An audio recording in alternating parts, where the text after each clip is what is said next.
شاہ محمود قریشی کی پکار اور غیر ملکی مداخلت کا مطالبہ۔ شاہ محمود قریشی کافی وقت سے خاموش تھے اور اب وہ بولے ہیں تو انہوں نے اپنی جماعت کی پالیسی پر سوال اٹھایا ہے۔ بنیادی طور پر یہ سوال بہت معنی خیز ہے۔ ان کی گفتگو میں کئی سوالات ہیں، شکوہ بھی ہے اور غلط حکمت عملی کی طرف اشارہ بھی ہے۔ بہرحال پی ٹی آئی کی آزاد قیادت کی ناقص سیاسی حکمت عملی کو انہوں نے بے نقاب ضرور کیا ہے۔ میں تو ہمیشہ سے یہ لکھتا رہا ہوں کہ پی ٹی آئی کی موجودہ قیادت میں وہ دم خم نہیں ہے، نہ یہ سنجیدہ سوچ رکھتے ہیں، نہ انہیں کوئی سنجیدہ سمجھتا ہے، نہ انہیں کوئی سنجیدہ لینا چاہتا ہے۔ یہ سب کسی اور نام کے سہارے سیاست کر رہے ہیں۔ اس حد تک سیاسی سوچ بچار اور سمجھ بوجھ سے آ رہی ہیں کہ کسی کا نام مناسب استعمال کرنے میں بھی ناکام نظر آتے ہیں۔ شاید یہی وجہ ہے کہ پاکستان تحریک انصاف کے رہنما شاہ محمود قریشی کو بولنا پڑا ہے۔ وہ کہتے ہیں کہ بیرسٹر گوہر، وقاص اکرم، سلمان اکرم راجہ اور عمر ایوب سے گزارش ہے، ہم 1.5 سال سے جیلوں میں ہیں۔ لیڈرشپ کے پاس وقت اور مہلت ہے تو کسی دن ہمارے پاس بھی تشریف لائیں۔ اگر باہر بیٹھی لیڈرشپ ہمارے پاس آتی ہے تو ہو سکتا ہے کوئی بہتر مشورہ دے سکیں۔ پارٹی لیڈرشپ یاسمین راشد، محمود الرشید، اعجاز چودھری اور عمر سرفراز چیمہ کا نقطہ نظر جاننے کی کوشش کرے۔ میرا 40 سالہ سیاسی تجربہ ہے۔ پارٹی قائدین سے گزارش ہے سیاسی جماعتوں کو انگیج کریں، آئین کی بالادستی کے لیے کم سے کم ایجنڈے پر یکسوئی بنانے کی کوشش کریں۔ اب یہ وہ باتیں ہیں جو باہر والوں کو کڑوی لگیں گی، کیونکہ وہ تو ہر وقت اڈیالہ جیل کی طرف دیکھتے رہتے ہیں۔ انہیں صرف اور صرف اس جگہ سے مطلب ہے جہاں سے ملاقات کے بعد ہیڈ لائنز میں جگہ ملنی ہے، اخبارات میں صفحہ اول پر تصویر شائع ہوگی، حالات حاضرہ کے پروگراموں میں مدعو کیا جائے گا۔ پی ٹی آئی کی آزاد قیادت کو صرف اس ملاقات سے غرض ہے۔ شاہ محمود قریشی نے اپنی اس میڈیا ٹاک میں دل جلا کے سر عام رکھ دیا ہے۔ کاش کہ یہاں سے کوئی روشنی پھیلے، آزاد قیادت کو اسیروں کا خیال آئے اور وہ ان قیدیوں سے بھی ملاقات کریں، ان کے تجربے سے بھی استفادہ کریں۔ پی ٹی آئی کو اگر کوئی سنجیدہ نہیں لے رہا ہے تو کم از کم اس انداز میں بات چیت تو ضرور کریں کہ ان کے ساتھ کوئی سیاسی جماعت بات چیت تو کرے۔ پاکستان تحریک انصاف کی وہ قیادت جس کا ذکر شاہ محمود قریشی نے کیا ہے، یہ ان کا بہت پرانا مسئلہ ہے۔ یہ بڑے بڑے بیانات دیتے ہیں، نہ ان کے پاس کوئی سیاسی سوچ ہے، نہ اسٹیٹ پار، نہ دیگر جماعتوں میں ایسے تعلقات کہ کسی کو سیاسی بات چیت میں مصروف رکھیں۔ سیاسی بات چیت کریں، مسائل کا سیاسی حل نکالیں، سیاسی گفتگو کریں، لیکن اب تک یہ سارے لوگ اس اہم کام میں مکمل طور پر ناکام نظر آتے ہیں۔ آج جو کچھ یہ باہر بیٹھے لوگ کر رہے ہیں، یہ اپنے ہی بیانیے کو دفن کرنے کے در پہ ہیں۔ جیسا کہ گزشتہ کچھ عرصے سے بانی پی ٹی آئی کی رہائی کے لیے امریکہ سے آوازیں بلند ہو رہی ہیں اور یہ سارے ادھر ادھر دیکھ رہے ہیں۔ یہ سوچے سمجھے اور جانے بغیر کہ ایسی بھی تحریک پیش رفت یا تبدیلی سے سیاسی مقصد کو نقصان پہنچ سکتا ہے۔ ہونا تو یہ چاہیے تھا کہ یہ سب مل کر اس عمل کی مخالفت کرتے، لیکن یہ سب تو ڈھول بجا رہے ہیں۔ چند روز قبل لطیف کھوسہ کی خوشیاں سنبھالی نہیں جا رہی تھی کہ ان کا بس نہیں چل رہا تھا کہ وہ ٹیلی ویژن پر ہی نعرے لگائیں کہ جدوں ٹرمپ آئے گا لگ پتا جائے گا۔ امریکہ کے 46 ارکان کانگریس نے صدر جو بائیڈن کو خط لکھ کر پاکستان میں انسانی حقوق سے متعلق ایوان نمائندگان کی قرارداد پر اقدامات کرنے کی اپیل کی ہے اور کہا ہے کہ بانی پی ٹی آئی دیگر سیاسی قیدیوں کی رہائی کے لیے ہنگامی بنیاد پر وکالت کریں۔ یو این ورکنگ گروپ کی رپورٹ کی روشنی میں بانی پی ٹی آئی اور دیگر سیاسی قیدیوں کی حفاظت یقینی بنانے کا مطالبہ کیا گیا ہے۔ خط کے متن کے مطابق پاکستان میں 2024 کے ناقص الیکشن کے بعد انسانی حقوق پامال کیے گئے، پاکستان کی اہم سیاسی جماعت پی ٹی آئی کو انتخابات سے دور رکھنے کی کوشش کی گئی، مختلف حربوں کے باوجود پی ٹی آئی امیدواروں نے آزاد حیثیت میں کامیابی حاصل کی، الیکشن میں خدشات سے متعلق رپورٹس کو حکومت نے شائع ہونے سے روکا۔ بانی پی ٹی آئی سمیت دیگر رہنماؤں کو مسلسل پابند سلاسل رکھنا سب سے زیادہ تشویشناک ہے۔ پی ٹی آئی کے سوشل میڈیا اکاؤنٹ پر شائع خط پر 47 ارکان کانگریس کے دستخط ہیں۔ خیال رہے کہ گزشتہ دنوں بھی امریکی ایوان نمائندگان کے 60 سے زائد اراکین نے بانی پی ٹی آئی کی رہائی کا مطالبہ کرنے کے لیے امریکی صدر جو بائیڈن کو خط لکھا تھا۔ اب پی ٹی آئی کے سوشل میڈیا سے ایسے کسی بھی خط کی حمایت کا مطلب ہے کہ آپ بیرونی مداخلت کو دعوت دے رہے ہیں،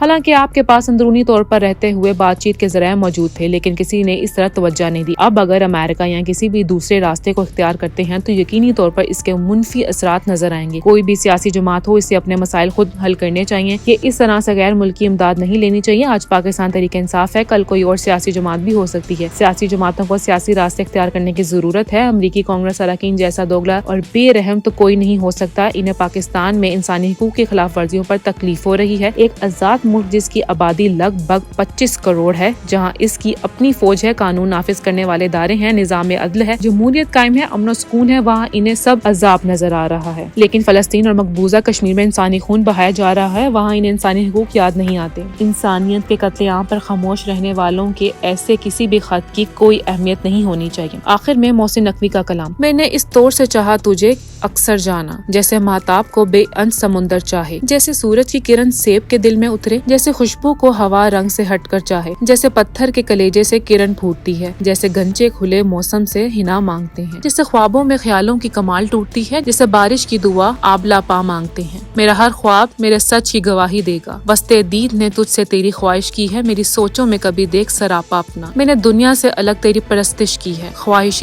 دید کا موسم کبھی ہلکا جو ہوا. نوچ ڈالی ہیں زمانوں کی نقابیں میں نے تیری پلکوں پہ اترتی ہوئی صبحوں کے لیے. توڑ ڈالی ہیں ستاروں کی تنابیں میں نے چاہا کہ تیرے حسن کی گلنار فضا میری غزلوں کی کتاروں سے دہکتی جائے. میں نے چاہا کہ میرے فن کے گلستان کی بہار تیری آنکھوں کے گلابوں سے مہکتی جائے. طے تو یہ تھا کہ سجاتا رہے لفظوں کے قول میرے خاموش خیالوں میں تکلم تیرا. رقص کرتا رہے بھرتا رہے خوشبو کا خمار میری خواہش کے جزیروں میں تبسم تیرا. تو مگر اجنبی ماحول کی پروردہ کرن میری بجھتی ہوئی راتوں کو سحر کر نہ سکی. تیری سانسوں میں مسیحائی تھی لیکن تو بھی چار زخم غم دی تر کر نہ سکی. تجھ کو احساس ہی کب ہے کہ کسی درد کا داغ آنکھ سے دل میں اتر جائے تو کیا ہوتا ہے. تو کیسی ماب طبیعت ہے تجھے کیا معلوم موسم ہجر ٹھہر جائے تو کیا ہوتا ہے. تو نے اس موڑ پر توڑا ہے تعلق کے جہاں دیکھ سکتا نہیں کوئی بھی پلٹ کر جانا. اب یہ عالم ہے کہ آنکھیں جو کھلیں گی اپنی یاد آئے گا تیری دید کا منظر جانا. مجھ سے مانگے گا تیرے عہد محبت کا حساب تیرے ہجراں کا دہکتا ہوا محشر جانا. یوں میرے دل کے برابر تیرا غم آیا ہے جیسے شیشے کے مقابل کوئی پتھر جانا.